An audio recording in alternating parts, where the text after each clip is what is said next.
We are going to learn about the water cycle. The water cycle is how water travels from the ground to the sky and back down again. It's like the water is taking a big journey around our planet.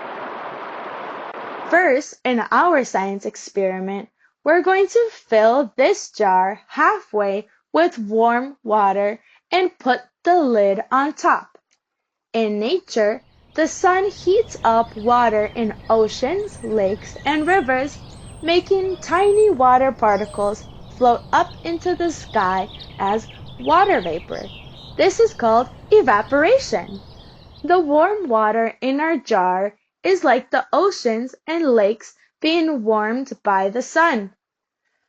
Now, place some ice cubes on top of the lid.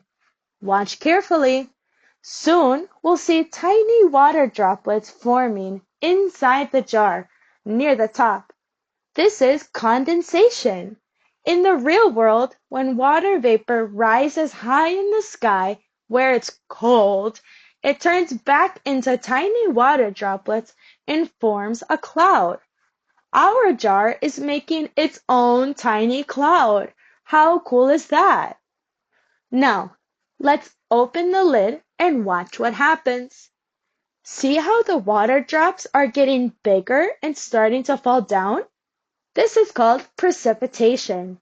In nature, this is when water falls from the clouds as rain, snow, or hail. Our jar is making its own tiny rainstorm. So, the water cycle has three main points: evaporation, which is when water rises into the air; condensation, when the water forms a cloud; and precipitation, when the water falls down from the cloud. Then the water cycle starts over all over again.